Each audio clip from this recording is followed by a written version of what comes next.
Hola, ¿qué tal? Muy buenos días. El día de hoy les voy a presentar la clase de tórax congénito, siendo de mi profesor asesor, la doctora Claudia Yazbek Rodríguez Garza. De que me presento, mi nombre es Pablo Flores García, soy residente de segundo año de Radiología e Imagen, y el día de hoy los contenidos que vamos a abarcar en esta presentación es que vamos a abarcar un poco de embriología y anatomía, y nos meteremos un poco en lo que son las anomalías traqueobronquiales, fallas y anomalías del desarrollo pulmonar, anormalidades esofágicas y diafragmáticas. Comenzando con la nefrología, hay que entender que la parte importante que abarca la embriología es que se desarrolle una vía transportadora que lleve el aire hacia un lugar donde se haga un intercambio de gases, así como tener un sistema vascular eficaz que alimente la sangre en esta área de intercambio de gases y haga posible la respiración. Y asimismo, por último, se necesita un sistema surfactante que facilite la estabilidad de la inflación y haga una defensa innata de los pulmones del huésped. Por lo general, la parte de la embriología se va a desarrollar en tres partes, siendo la primera la fase embriónica, que se va a enfocar más que todo en lo que es la organogénesis. La fase 2, que es la fase fetal, que en lo que se va a hacer el desarrollo glandular, abarcando tres subfases, que es la pseudoglandular, la canalicular y la sacular. Y por último vamos a tener la fase postnatal, que ya es una fase más de crecimiento, donde se abarca la alveolización en primera y en segunda parte y una maduración microvascular. En esta gráfica podemos representar a grandes rasgos los puntos claves en el desarrollo pulmonar. Podemos ver cómo en la fase embriónica, que son de las 4 a 7 semanas, está desarrollándose la tráquea y los primeros 10 bronquios principales, y la pseudoglandular abarca de las 5 a la 17 semana de gestación, y se forman los bronquiolos y los bronquiolos respiratorios.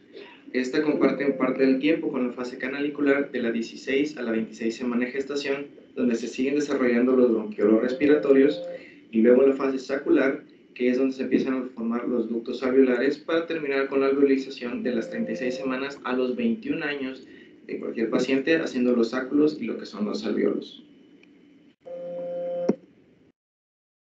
Para poder recordar las fases que vamos a estar hablando, hay una mnemotecnia que se llama Every Pulmonologist Can See Alveoli. Este es un acrónimo para las letras principales de cada una de estas fases, siendo Every igual a embriónica, Pulmonologist igual a pseudoglandular, Can a canalicular y See Alveoli a sacular. Empezando con la que es la fase embriónica, como dijimos anteriormente, esta se va a enfocar a la formación de las vías respiratorias principales y de la pleura. Para cada una de estas fases yo agarré los puntos más importantes y los dividí y los enfoqué en estos tres puntos que están aquí. Recordemos que la fase embriónica abarca de la 4ª a la 7ª semana, y los tres puntos que vamos a ver es que, número 1, hay una división del intestino primitivo a través del agujero laringotraqueal formando un divertículo pulmonar. Hay que recordar que el tubo intestinal embrionario se forma a partir de una capa de endodermo plegada lateralmente, y esta tiene tres secciones: una parte anterior, una media y una posterior. Asimismo, la segunda parte es la formación y separación del intestino primitivo y la tráquea y el esófago por el septo traqueobronquial. A medida que se va desarrollando el embrión, empieza a aparecer este brote pulmonar que vamos a tener representado en esta primera imagen de aquí,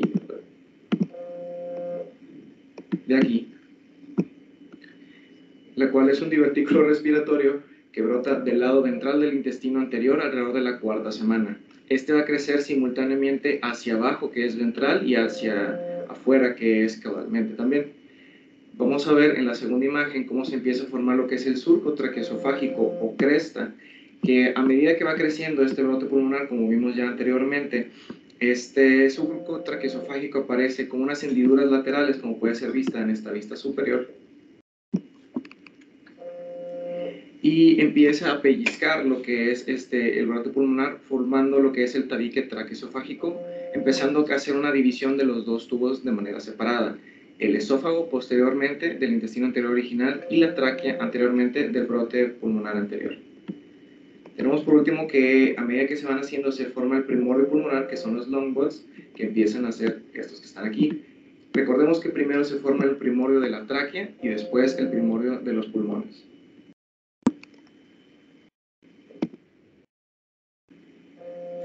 En esta gráfica que tenemos aquí, les presento todo lo que abarca la fase embriónica. Podemos ver desde el principio donde se empieza a formar la parte de la faringe, que se empieza a dividir, se empiezan a formar lo que son los tracheal buds, estos empiezan a crecer y empiezan a desarrollarse a partir del final de la cuarta semana. Tenemos lo que es la tráquea y los bronchial buds, y estos se van desarrollando en el resto de la semana, bifurcándose en lo que es el derecho y el izquierdo, y eventualmente desarrollándose para cada uno formar los bronquios principales del lado derecho y del lado izquierdo, teniendo el lado derecho 3, que es el superior, medio e inferior, y el lado izquierdo solo el superior y el inferior para el final de lo que es la octava semana.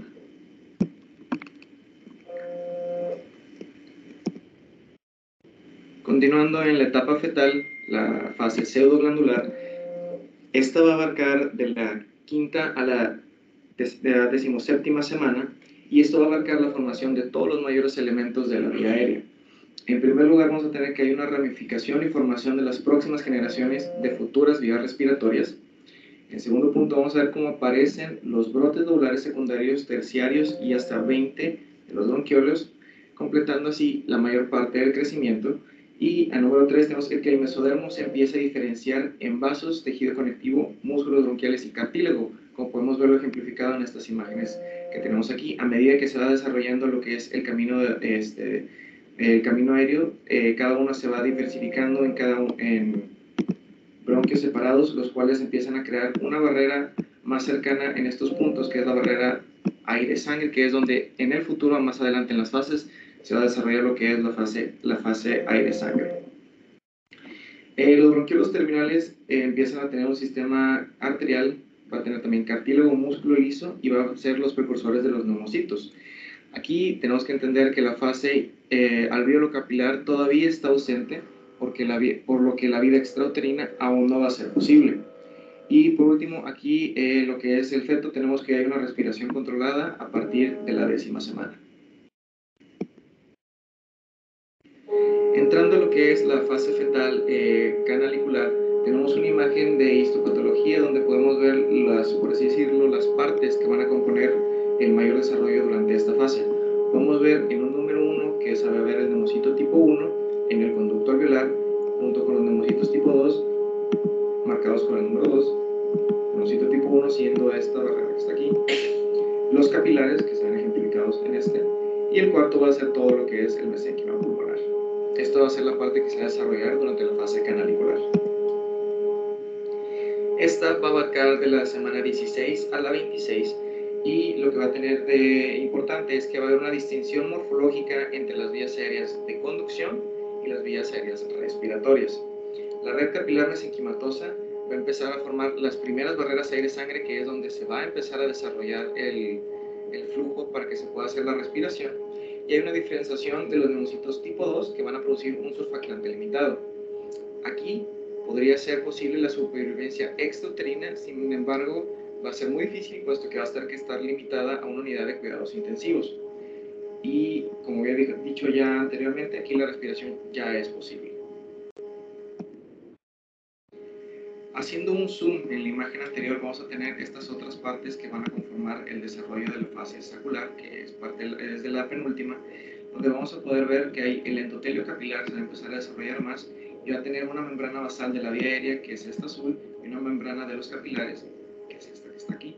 Este estrecho contacto va a hacer que sea posible el intercambio de aire-gas, ya que estamos aquí en un espacio sacular donde se va a llevar a cabo la respiración. Esto va a abarcar de las 24 a las 38 semanas, y aquí los neumocitos tipo 1 empiezan a producir el intercambio de gases, y el neumocito tipo 2 empieza a producir más surfactante.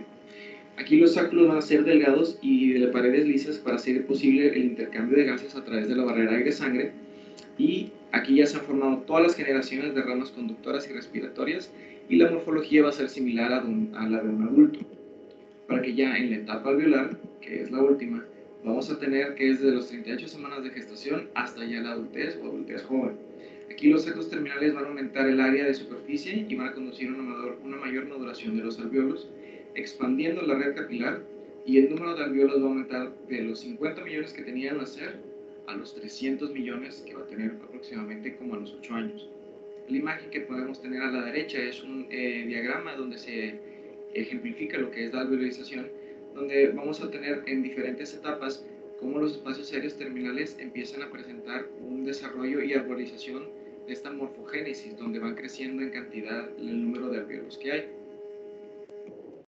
Poder así formar lo que es la anatomía y entender que el desarrollo pulmonar continuará formando los dos lóbulos pulmonares, el derecho y el izquierdo, ambos separados por las fisuras interlobales, 3 derechas y 3 izquierdas. Y en sí las estructuras que van a hacer posible la respiración van a estar con los bronquios principales, que se dividen a su vez en bronquios lobulares, y estos una vez más se dividen en bronquios segmentales, y estos están siendo soportados por estructuras cartilaginosas traqueales que evitan que colapsen estas estructuras.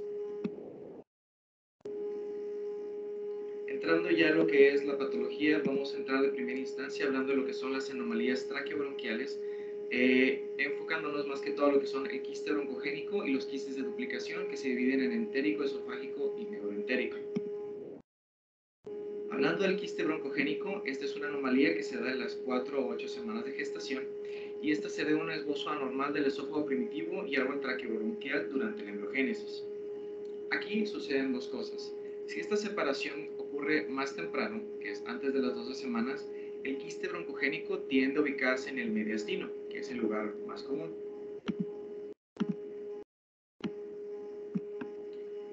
Sin embargo, si la separación ocurre más tarde, es probable que ocurra en el parénquima pulmonar periférico.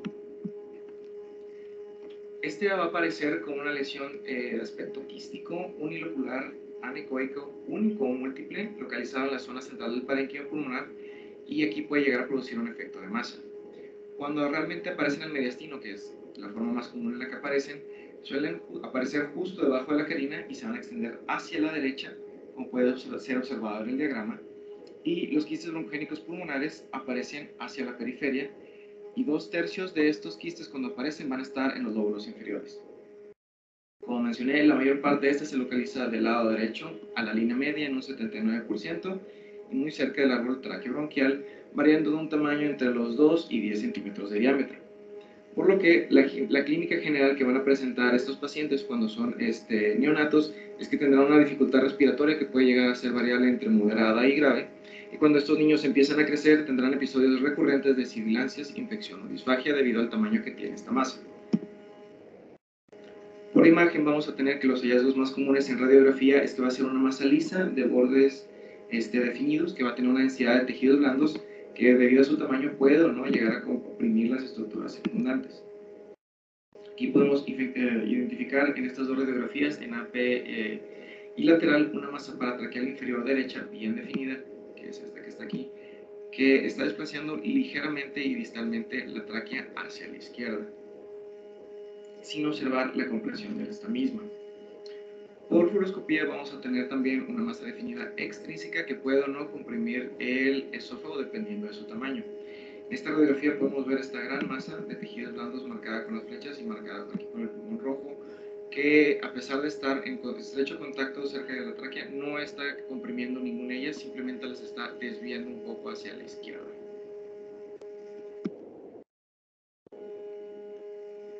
Por TAC, los hallazgos que debemos enfocarnos a buscar es que vamos a ver una masa delimitada de aspecto quístico que puede tener un realce mínimo de su pared o esta pared puede estar llegar calcificada. En esta primera imagen vamos a ver una masa ovoide atenuada por líquido, está bien delimitada en el mediastino visceral y paravertebral derecho, justo por debajo de la bifurcación, de la bifurcación traqueal. Tenemos aquí otra imagen de un quiste broncogénico que es subcarinal, es ovoide y está atenuado a densidad de líquido, ubicado en el mediastino visceral. Tenemos una imagen más por TAC, donde tenemos una imagen de aspecto quístico, derecho con una pared irregular y un pequeño nivel hidroaéreo intrínseco pequeño, que es esta imagen que está aquí. Por ultrasonido, los hallazgos que vamos a identificar es que vamos a tener una masa definida con refuerzo acústico posterior, como puede ser aquí visto en esta primera imagen. Tenemos la imagen de forma quística, tiene el refuerzo acústico posterior, tiene una pared delgada y al momento que la estamos explorando con Doppler, esta no va a tener flujo.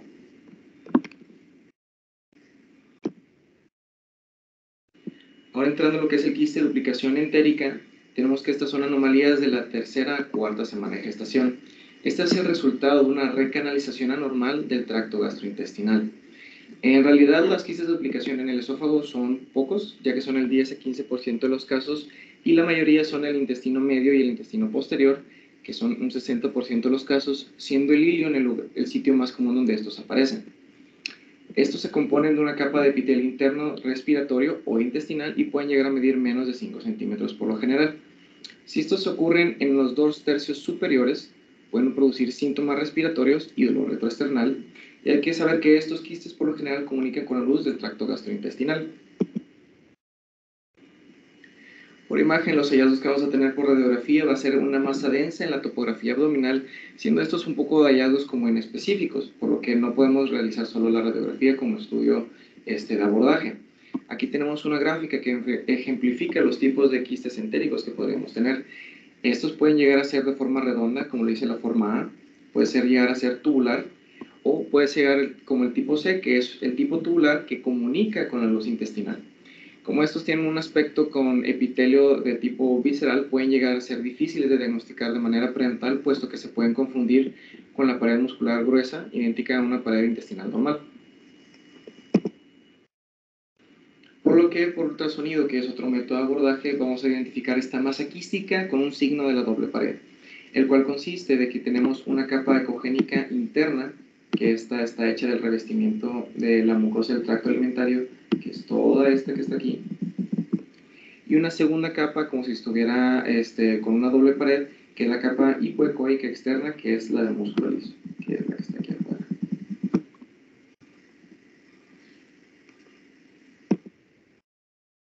También al revisarlo por TAC vamos a tener una masa quística unilacular que puede atravesar o no o comunicarse con el tracto gastrointestinal.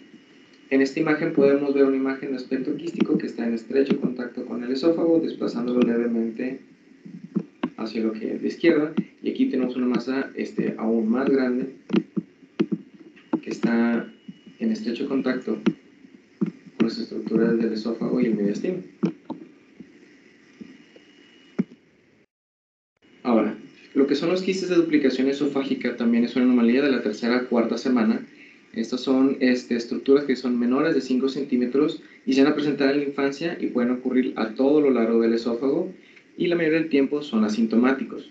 Más del 90% de estos no se comunican con la luz esofágica, y más de 1/3 de los casos ocurren en el esófago inferior, produciendo disfagia.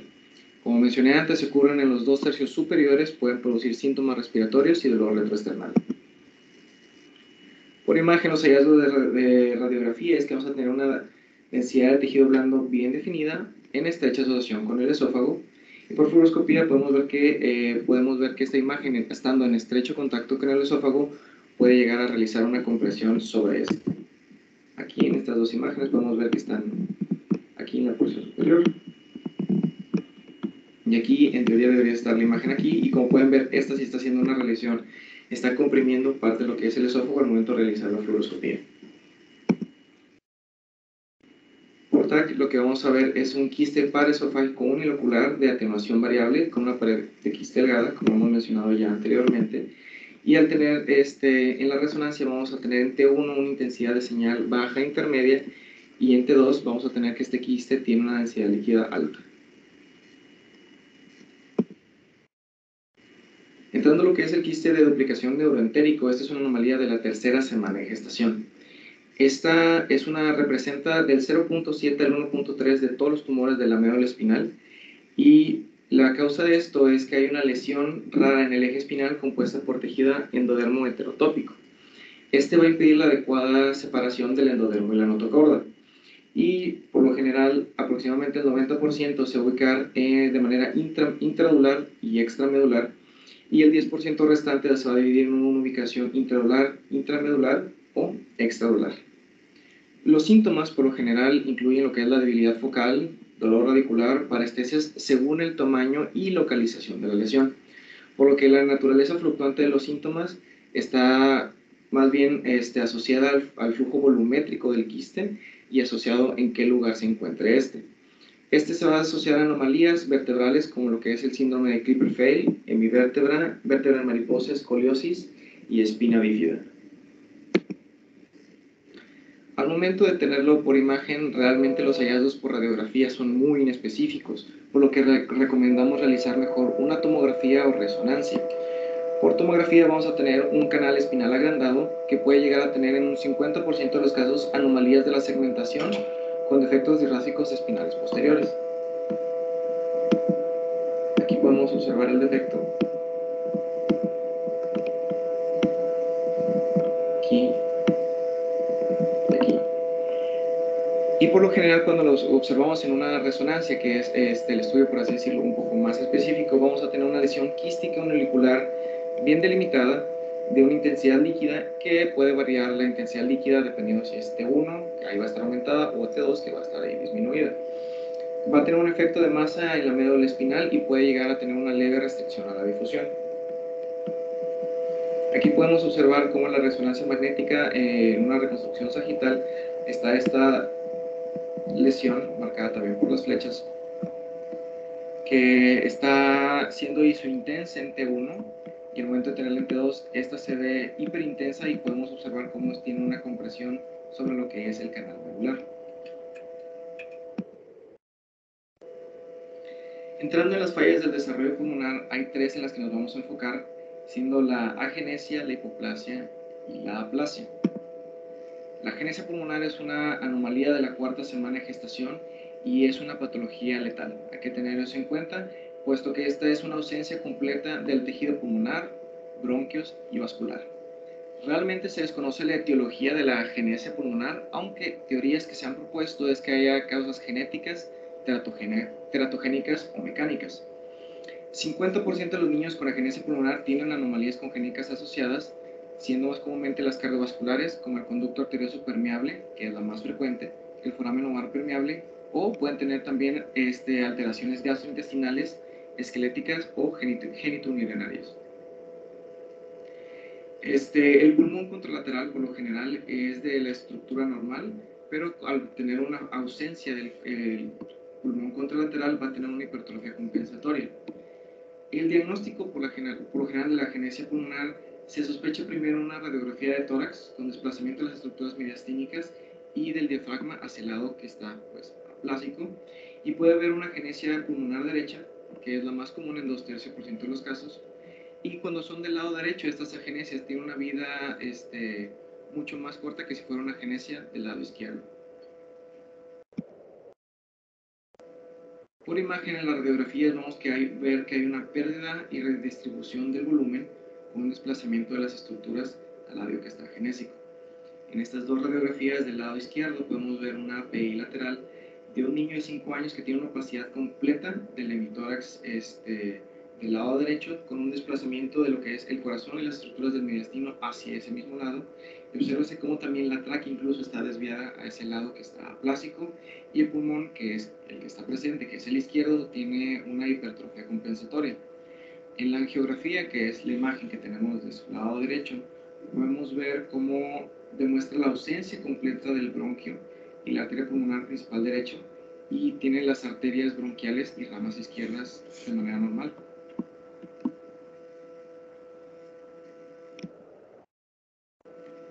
Por tomografía voy a sonar muy repetitivo, pero van a verse la hiperinsuflación del pulmón contralateral con ausencia ipsilateral de las estructuras pulmonares, vasculares y aéreas del lado que no tiene el pulmón. Podemos ver estas tres imágenes que son en ventana pulmonar en cortes axiales de una tomografía, como tenemos una sola imagen de un pulmón sin tener una división de cuál es el derecho y cuál es el izquierdo, puesto que este pulmón está teniendo una acción compensatoria por el pulmón faltante. A medida que vamos bajando en la ventana pulmonar, vemos como este pulmón va haciéndose más grande y más chiquito, pero jamás se ve el pulmón contralateral.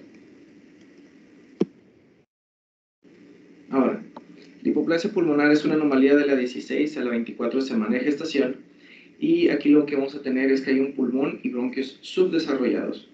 Por lo general, este va a ser secundario a oligohidramios o una patología torácica restrictiva.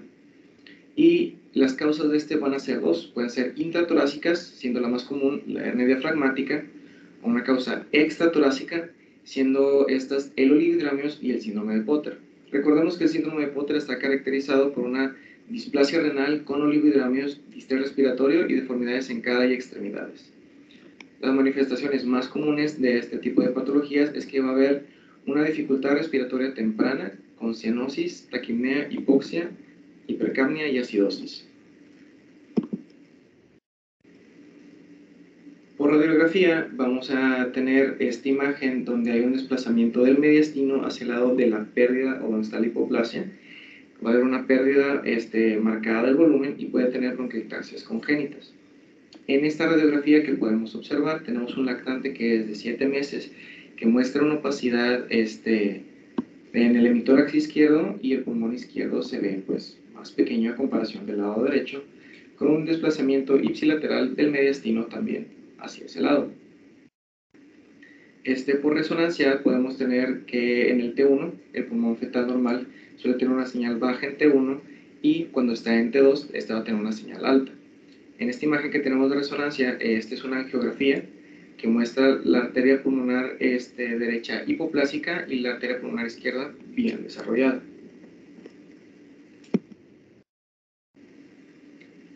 Por tomografía, lo que vamos a observar es que hay un desplazamiento del mediastino hacia el lado de la hipoplasia y va a haber una asimetría del volumen. Observemos en estas tres imágenes cómo el lado derecho es el que tiene la hipoplasia, puesto que se ve de tamaño menor a su contralateral y las estructuras mediastínicas se están moviendo hacia ese lado. Este siendo el pulmón más chiquito y este el pulmón más grande. Observemos cómo las estructuras mediastínicas incluso están haciendo una curvatura anómala donde se están intentando adaptar a lo que es ese pulmón hipoplásico.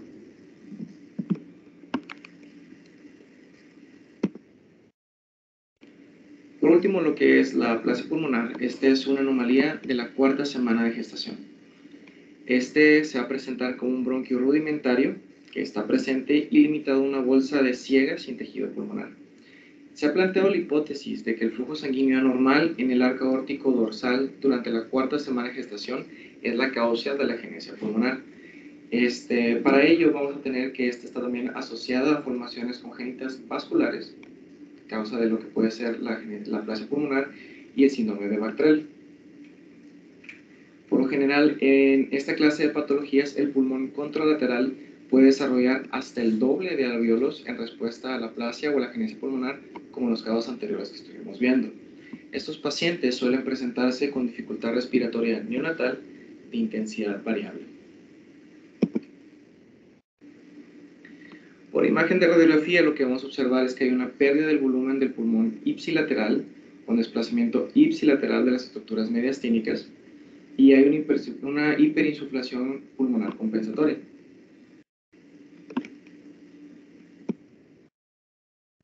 Por tomografía vamos a ver que hay un desplazamiento homolateral del mediastino con una hiperinsuflación del pulmón contralateral y ausencia ipsilateral de la arteria pulmonar. En estas imágenes podemos observar con mayor definición, a diferencia de la radiografía anterior, que hay una arteria pulmonar derecha única, está aquí. Podemos ver que hay dos venas pulmonares derechas que entran a la aurícula derecha. Y podemos ver hay solo un bronquio pulmonar principal, derecho también. El corazón y el mediastino, como pueden observar, están desplazados hacia el lado izquierdo, que es donde se encuentra el hemitórax más pequeño, y están cubiertos, también en esta imagen hay una hernia que está aquí, que es también la que está desplazando las estructuras hacia el lado izquierdo.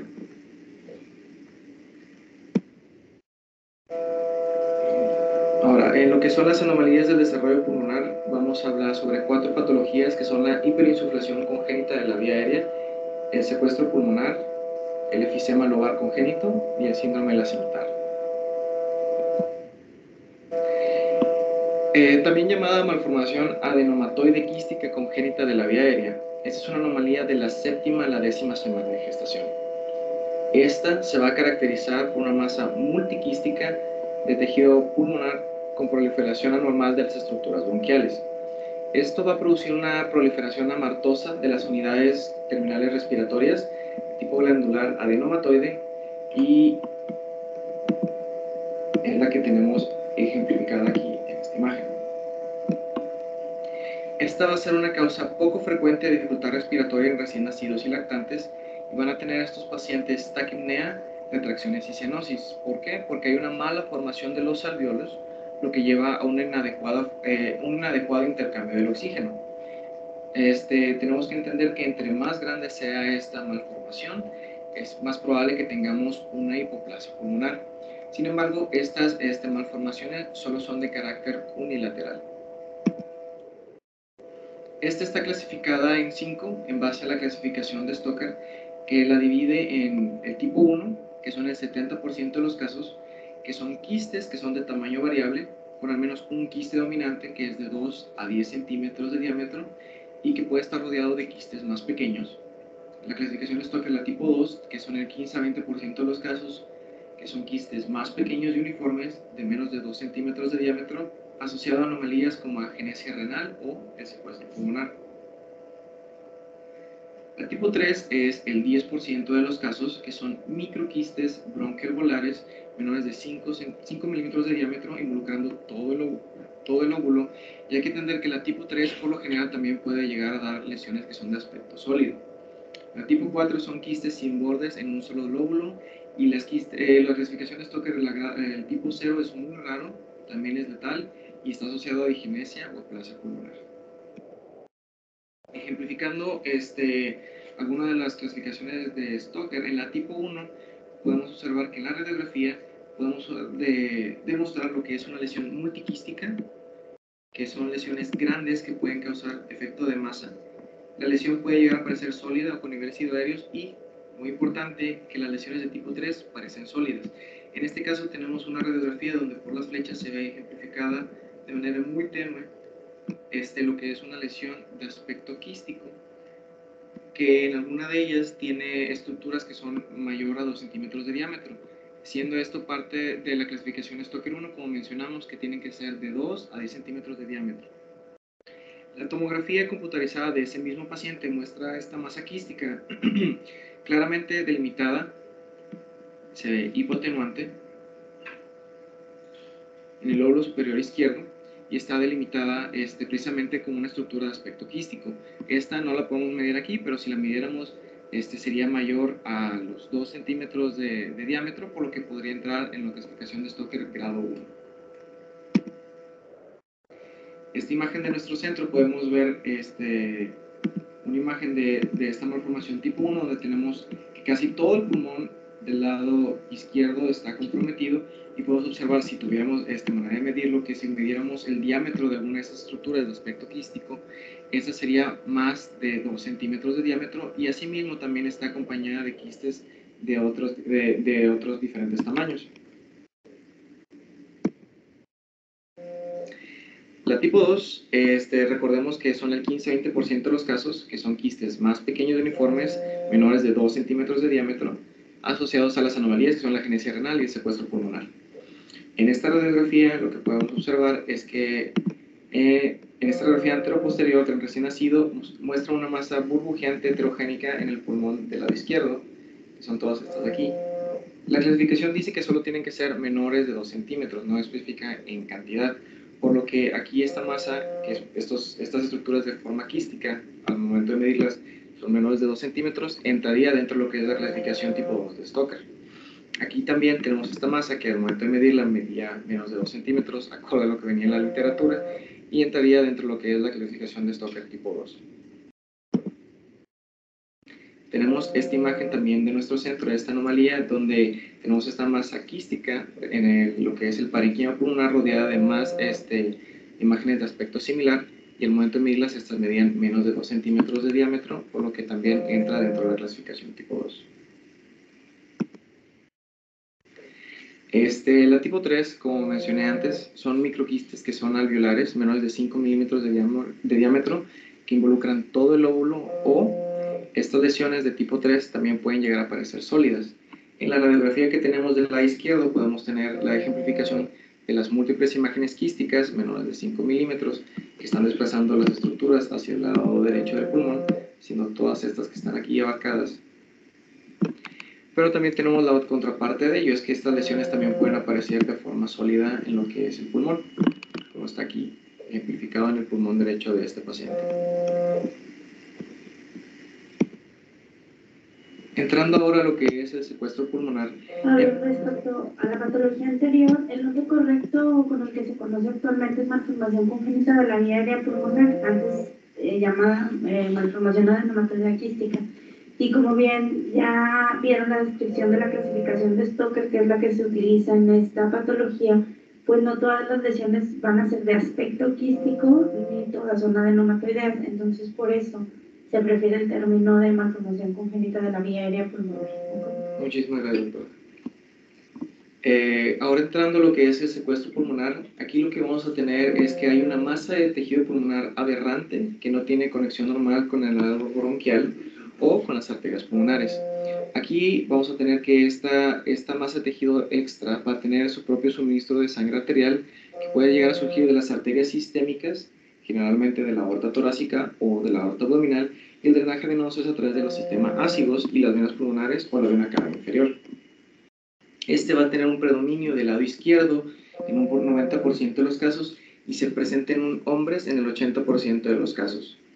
Esta se va a clasificar en un secuestro pulmonar intralobar, que es el 75% de los casos, que se caracteriza por tener el contenido dentro del pulmón y cubierto por una pleura visceral, y un secuestro pulmonar extralobar, que son el 25% restante, que es tejido rodeado por su propia pleura de manera separada. Esta va a estar asociada a anomalías en un 50-60% de los casos, siendo alguna de ellas la hernia diafragmática, la cardiopatía congénita y la malformación adenomatoidea quística congénita. Cuando estamos hablando de un secuestro intralobar, los hallazgos que vamos a tener por radiografía y por tomografía son muy similares. Vamos a tener una consolidación en el lóbulo inferior, que puede ser homo o heterogénea debido al aire o los quistes que pueda tener esta. El componente va a ser mixto de tejido y aire y podemos identificar un aporte sanguíneo. En el gráfico que tenemos del lado izquierdo se muestran las características morfológicas de este secuestro, que típicamente se va a manifestar como una masa en el hemitórax inferior, como se ve aquí marcado.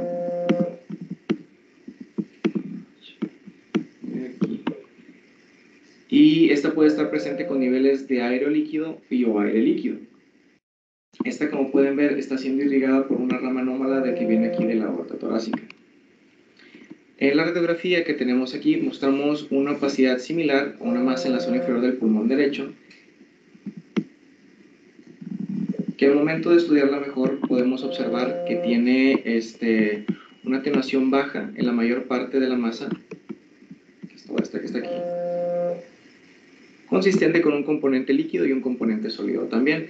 Así como podemos observar que esta imagen en un TAC axial contrastado, podemos ver que tiene estas imágenes hiperdensas que consisten con lo que es la vascularización de esta propia masa, que es anómala. El secuestro, lo que es extralobar, va a tener por lo general una opacidad basal triangular bien delimitada, de bordes definidos, que puede ser homo o heterogénea, que va a tener una irrigación también sistémica. El gráfico, como en el gráfico anterior, demuestra esta masa que está separada completamente con su pleura propia y está siendo irrigada de manera anómala por un vaso que es dependiente de la aorta torácica. En la imagen de radiografía podemos observar cómo esa misma masa de aspecto triangular se encuentra aquí en la base, sin embargo, como no podemos distinguirla bien, le hacemos una tomografía. Y en la tomografía que tenemos aquí, que es de nuestro centro, identificamos todos los aspectos que acabamos de mencionar.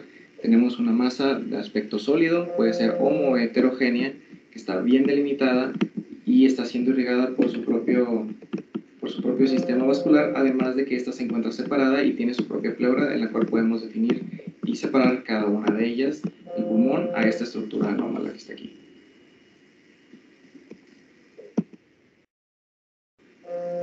La hiperinsuflación lobar congénita es una enfermedad que se manifiesta con una sobredistensión progresiva de un lóbulo o a veces de los dos lóbulos pulmonares. Por lo general se cree que este es debido a una hiperinflación progresiva donde se permite más que entre aire a la inspiración del aire que sale al momento de expirar. El lóbulo más afectado por lo general es el lóbulo superior izquierdo, seguido del lóbulo medio del lado derecho.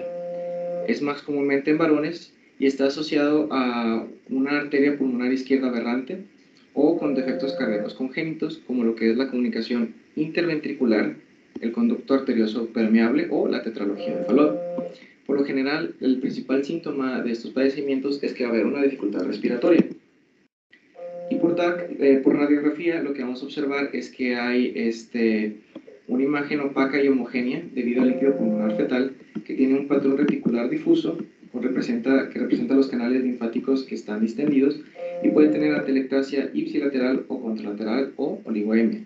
En la radiografía se evidencia con estas flechas una masa radiolúcida que está en el pulmón superior derecho,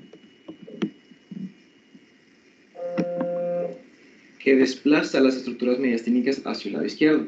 Cuando lo observamos esta de manera lateral, podemos ver que en el área retroesternal, de forma hiperlúcida, se ven marcadas con estas flechas el efisema que es lobular, que es parte de lo que es esta patología. Se ve un poco más claro, puesto que hay áreas que se ven más opacas u homogéneas debido al líquido pulmonar fetal, y estas corresponden a áreas de atrapamiento aéreo que están focalizadas y se ven más hipodensas. Como se pueden ver, hay un área pulmonar bien delimitada en cada una de ellas, que son áreas donde está el aire atrapado.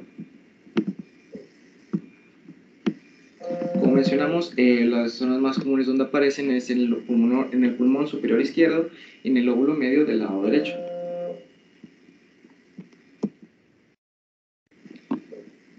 Ahora, en las anomalías esofágicas vamos a hablar solo sobre la atresia y la fístula.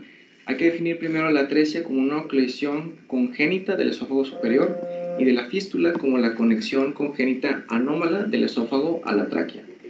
Esta se debe a una falla en la formación del esófago tubular y a comunicación anormal entre el esófago y la tráquea, y la causa precisa de esto se desconoce. Sin embargo, se cree que es debido a un desarrollo o un trastorno del desarrollo en la formación y separación del intestino anterior. Como lo vimos en lo que es la fase embriónica, hay una porción donde se pellizca lo que es el tubo primitivo, formando lo que es el tubo bronquial en la porción anterior y lo que es el esófago en la porción posterior. Si hay un punto en donde el plegamiento es incompleto, las paredes mesodérmicas laterales no se unen en ningún punto, se va a producir la fístula. Y si estos pliegues laterales, en vez de girar hacia enfrente, como se mostraba en los diagramas anteriores, y se pliega lateralmente o dorsalmente en su desarrollo, continuando así con la luz esofágica, produciría una atresia. La atresia de fístula traqueoesofágica se va a asociar por lo general a anomalías como el bacterial también, polidramios y a la trisomía 21. Y el sitio más común de la fístula es arriba, cerca de la carina. Lo que es la atresia se va a dividir en 5 tipos de la A a la E, siendo la atresia sin fístula la A un 1% de los casos, como se puede ver aquí, es una atresia sin fístula. Luego una atresia con fístula proximal, que está aquí arriba, atresia sin fístula, atresia proximal. La atresia con fístula distal, esta es la que comúnmente vamos a encontrar, puesto que representa el 85% de los casos. Luego tenemos una atresia con fístula proximal y distal en un 1% de los casos, y una fístula aislada o de tipo H, que es esta aquí. Es común, por lo general, sospechar de este tipo de anomalías al realizar la alimentación neonatal y que el bebé esté regurgitando mucho la leche, o al momento de intentar canalizarlo ante una sonda de gastrostomía, esta no llega a pasar a lo que es la cavidad estomacal. En estas 3 imágenes tenemos también hallazgos específicos por radiología, donde vamos a tener que los hallazgos van a ser que hay no hay una continuación del aire de lo que es la cavidad abdominal, puesto que hay una atresia esofágica proximal. Al no pasar aire de aquí, el aire no sí llega al resto de lo que es el estómago, por lo que no se puede encontrar en la radiografía. Lo otro que mencioné es que al momento de intentar pasar una sonda nasogástrica, esta sí tiene una atresia, se puede llegar a limitar aquí, o si tenemos una fístula, al momento de hacer una prueba con fluoroscopía, podemos ver cómo hay una porción donde este líquido fuga hacia lo que es el área traqueal. En esta imagen que tenemos de nuestro centro, podemos ver que en esta fluoroscopía se pasa el líquido por lo que es la tráquea, por lo que es el esófago, y tiene una fístula que comunica con la tráquea que la está llevando aquí. Incluso podemos ver la arborización que empiezan a hacer de los bronquios hacia estos lados, que es el lado derecho. El síndrome de la cimitarra, que es una anomalía que se presenta en la 7ª y 8ª semana, es llamado también síndrome venolobar o síndrome del pulmón hipogenético. Este se caracteriza por un drenaje pulmonar anómalo hacia la vena cava inferior que tiene esta forma de espada turca, por lo que le llaman síndrome de la cimitarra, y se caracteriza por tener varios aspectos en conjunto, que es la hipoplasia del pulmón derecho, tiene una dextrorotación del corazón y tiene una irrigación arterial sistémica anómala al lóbulo inferior del pulmón derecho. La clínica con la que se presenta por lo general, estos dependen del cortocircuito que pueda llegar a generar este tipo de drenaje anómalo que es de izquierda a derecha, que puede ser acinótico, y se manifiesta como una falla cardíaca o síndrome de Eisenmenger o una hipertensión pulmonar. Por imagen es un poquito más fácil observarlo. Podemos ver el tronco venoso anómalo curvo que asemeja a la espada turca que está de este lado en esta radiografía. Y por TAC podemos observar en esta reconstrucción coronal cómo se evidencia esta vena pulmonar anómala que drena directamente a lo que es la vena cava inferior. Y por último también tenemos esta imagen en resonancia que demuestra también la misma anomalía que es la espada turca o cimitarra en la base del pulmón medial derecho que se une también a lo que es la vena cava inferior. Ya para terminar, tenemos que las anomalías diafragmáticas que abarcan más común el tórax congénito son las hernias diafragmáticas. Esta va a ser una anomalía que se da entre la 6ª y 8ª semana de gestación y se va a dar en 1 de cada 3.000 nacimientos. Esta es la causa más común de hipoplasia pulmonar en el recién nacido, con una reducción cuantitativa de las vías respiratorias debido al paso de las estructuras abdominales hacia lo que es la cavidad pulmonar. Estas, como mencioné, van a ser causadas porque el pliegue parietal derecho normalmente precede al del lado izquierdo. Entonces, el espacio que se puede herniar es más fácil que sea acompañado por lo que es el hígado y lo que es las vísceras que están intestinales ahí, puesto que no se ha cerrado este espacio. Este es un hallazgo comúnmente encontrarlo al momento de hacer una valoración anatómica fetal que se realiza entre las 18 y 20 semanas de gestación, y la localización posterolateral del lado izquierdo abarca el 85% de los casos. Los del lado derecho, como mencioné que se cierra primero, son mucho menores, ya son el 10 y 15% de los casos, y cuando son bilaterales o centrales solo abarca el 2% de los casos. Esta se va a clasificar en como hernias de Bodeleg o de Morgani acorde a su posición. Por ultrasonido podemos tener diferencias entre lo que es la hernia del lado derecho y la hernia del lado izquierdo. Cuando las tenemos del lado izquierdo, vamos a ver que el estómago generalmente va a estar en el pecho, hasta el 85% van a tener el hígado herniado y el estómago estará desplazado hacia atrás acompañado de una dextroposición cardíaca. Si está del lado derecho, va a ser un poco más difícil de diagnosticar, pero va a tener no solo el hígado y la víscera, sino que va a tener las vesículas biliares y el intestino. Vamos a tener también que al momento de inspeccionarlo con el ecodoppler podemos observar lo que es las venas portas y hepáticas yendo hacia lo que es la cavidad torácica y el corazón se va a encontrar en una levoposición. Al explorarlo por resonancia magnética, lo que vamos a observar es que el intestino delgado, el colon lleno de meconio y el hígado van a tener una señal alta en T1 y una señal baja en T2. En estas dos resonancias, primero en T1, podemos ver cómo se ve muy hiperintenso el líquido que contiene meconio de este lado, así como lo que es el intestino delgado y lo que es el hígado.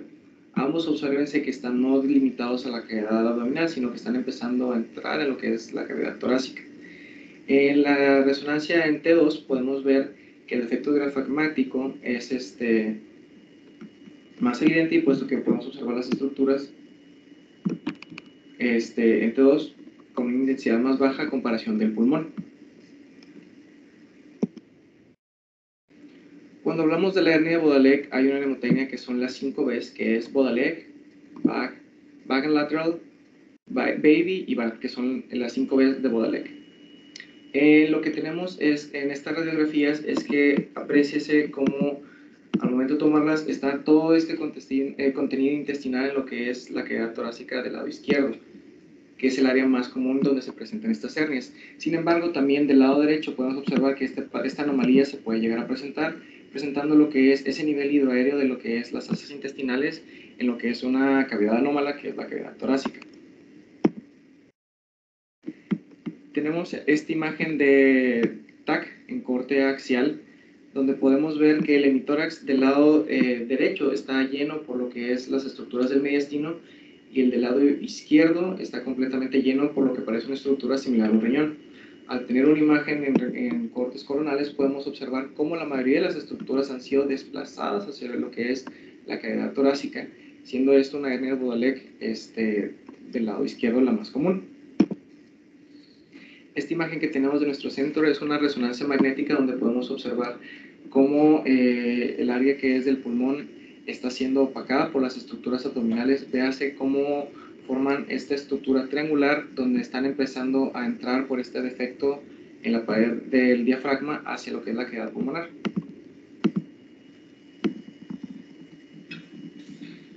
Esta, como está entre dos, recordemos que las estructuras que mencionamos, que es el colon, el hígado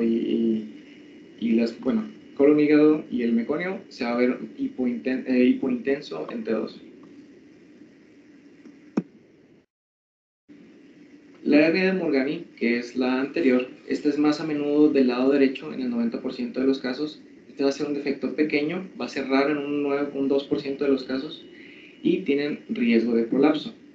Solo 30% de los pacientes llegan a ser sintomáticos. Los recién nacidos pueden llegar a presentar dificultad respiratoria al nacer, similar a cuando tienen hernia de Budalek. Sin embargo, también son más comunes aquí las infecciones torácicas y respiratorias recurrentes. En estas imágenes que tenemos aquí, podemos ver que hay múltiples estructuras redondas llenas de aire del lado izquierdo, que están sobre lo que es la ventana del lado cardíaco.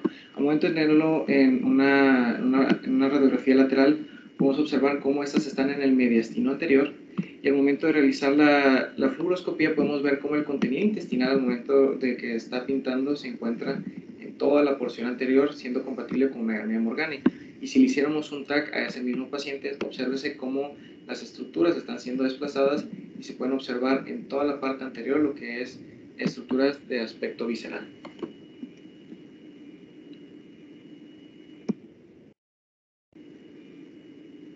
Y con esto doy por terminado mi presentación. Muchas gracias, Pablo. ¿Puedes devolverte, por favor, a la diapositiva de la hernia de Budalek? Sí.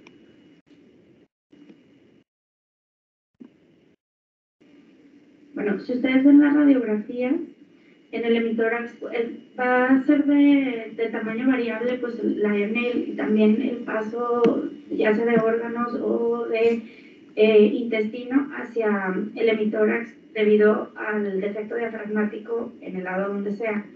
Pero usualmente vamos a tener como esta imagen multiquística que podría asemejarnos que otra patología.